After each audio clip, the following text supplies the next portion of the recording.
Deante Kyle said, Jesus is holding the black community back. Now, full disclosure, as a black trans woman, I agree with that. However, I also understand why Jesus plays such a pivotal role within the black community, because I don't know that we would have made it as far as we have. I don't know if we would have survived the things that we have had we not something to believe in, right? Having something to believe in, to hang your hopes and dreams on, something aspirational, I feel is essential to the human experience. We all need something to hold on to believe in, to yearn for. And for many people, black people, that has been Jesus, right? And having grown up in the black church, right? I'm from the south side of Chicago. If you didn't know, now you do. I grew up in a Baptist church, didn't have any choice, had to go to school, go to church every Sunday. If you chose to miss church, there were definitely consequences resulting from you not going to church. So you made it a point to go. You know, on the way back from church, we would talk about the sermon, what we learned, what we took from it. It was an education, right? At some point, I began to realize that I was different, and different being transgender. And when I became aware that I was different and began to lean into that difference, there were a lot of questions that I had to ask myself. What did my connection with my family look like? What did my connection with God and religion look like? And because I was so steadfast and determined in being me, I was ready to forsake everything, because what I was not going to do was spend my time, my limited time on this earth, being what other people thought I should be. So if that meant walking away from my family, if that meant walking away from religion, then so be it. Because I had already had the internal conversation, I don't even know if it was a conscious conversation, that I am who I was created to be. And if I wasn't supposed to be who I am supposed to be, why would I have these feelings? Why would I have these desires? Why would I have these yearnings? And these yearnings aren't to hurt or harm anyone. These yearnings are for me to be able to express myself freely. And as a result of that, I began to pull away from the church. I also began to pull away from my family, honestly, because you can't be LGBTQIAP plus and not hear the homophobia in the black community. You just can't ignore it. You're going to hear it. And when you hear that, again, whether it's conscious or subconscious, your brain starts building a wall around certain people and certain energy, because the prevalence of their homophobia is just so obvious and aggressive that you've already told yourself that that person is not a safe place for me to exist. So first things first, I need to excommunicate that person from my life in whichever direction I go, because if I'm determined to be me, me and that cannot exist in the same place. And so I began to disengage family, church, and I was determined again to be myself. And when I began to disengage, all sorts of questions resulted from that, right? What is religion? Why do we believe in religion? What is God? Why do we believe in God? Who is my family? Do they love me, or do they love who they want me to be? And asking myself all of those questions helped to build a new and different person, that person, because I didn't just transition physically, I transitioned spiritually too, right?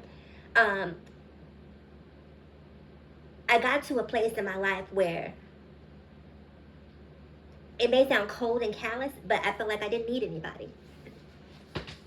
Or at the very least, I needed very few people. I needed the people who mattered. I needed the people that I mattered to. If I mattered to you, then you mattered to me. It was a symbiotic exchange. If I do not matter to you, you do not matter to me. And having that awareness and seeing the prevalence of homophobia and transphobia that is within the church made me realize it would take a certain level of cognitive dissonance for me to align myself with that spiritually. That's no longer for me as a black trans woman. And it's no longer for me, especially because they seem laser focused on quote unquote certain sins. And you want me to subscribe to a religion that's telling me that my existence is a sin when I know better. When I know, but I don't care what that book says. I don't care what the Bible says. I know I'm not a sinner. And you want me to ask for forgiveness and permission for something that I don't feel like I should have to ask for forgiveness or permission for. You didn't ask for forgiveness or permission to have kids out of wedlock. You didn't ask for forgiveness or permission to be a serial cheater.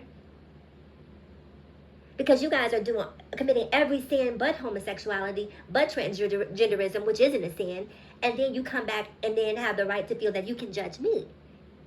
These people are crazy, was the conclusion that I came to. And I remember growing up, right, there was this minister or this reverend called Reverend Grant. And he was a televangelist that my grandmother used to watch religiously, pun intended. And my uncle, who had gone to the Vietnam War, he came back from Vietnam as an alcoholic, right? He drank excessively.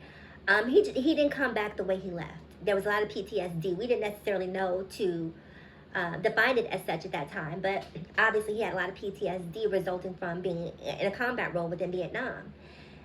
And my grandmother, who was devoutly religious, would pray, that he would, come out of his alcoholism. She even sent money to this Reverend Grant over and over and over again on repeat. And the prayer was that my uncle would no longer be an alcoholic. Do you know what he sent my grandmother?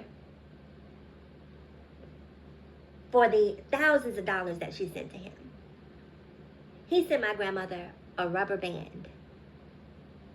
He sent her a rubber band.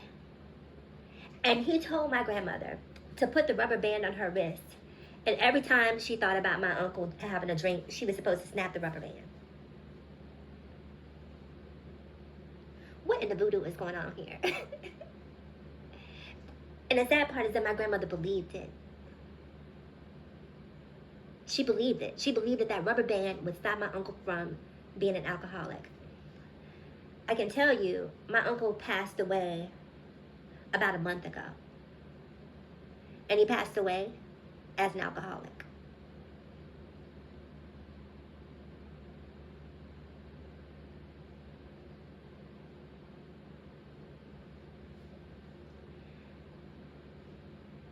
For me, as a black trans woman, I don't believe in heaven or hell. I don't believe that all black people are good. I don't believe that all white people are bad. I exist in the space of, if you're good to me, then you allow me the space to be good to you. I don't care about race, gender, any of the nationality, any of the things that separate or divide us as human beings. I don't subscribe to those beliefs. I subscribe to, are you a good person? And I think the problem with religion is it separates us into factions: Christians, Muslims, Hindus, Jews, and all of these people are fighting to be the best person while being the worst people. Ain't that a word? Fighting to be the best person while being the worst possible people. See, I don't need an instruction manual on how to be a good person. That is just built into the coding of my DNA. To be nice, to be kind, to say please, to say thank you, to not lie, cheat, steal. Not to say that I haven't. But in those instances where I have, my conscience is there saying, don't you do that. You know better than doing that. And I think that is a sign of, in my opinion, of a good person and a bad person. It's not if you commit an infraction against another person. Does it live in your conscience? Do you just do it and walk away from it like a sociopath with complete indifference?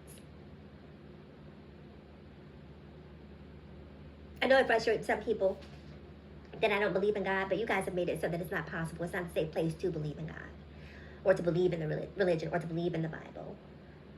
And so when Deante Kyle talks about the Bible holding the black community back, it's amazing watching all of these people attack him, but not having the same vim and vigor for Trump.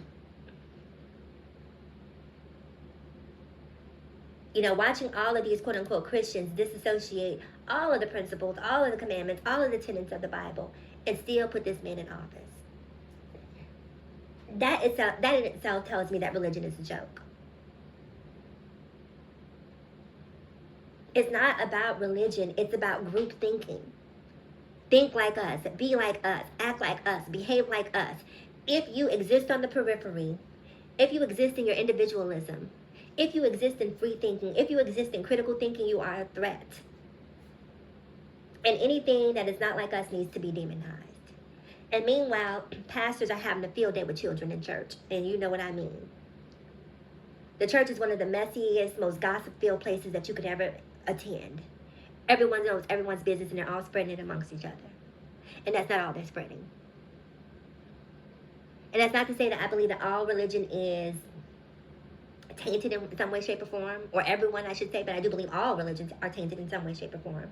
But I don't believe that everyone who practices it does so with nefarious intentions. I just want to say, at the end of the day, you have to get to a point where you are comfortable with accepting and walking in your own power and walking in the here and the now. The hereafter is okay to believe in, but why not be a good person right now? Why not be a kind person right now? So, to all of you who have a problem with Deante Kyle, you have a problem with me too. Comment below. I want to know your thoughts, and I'll see you in the next video.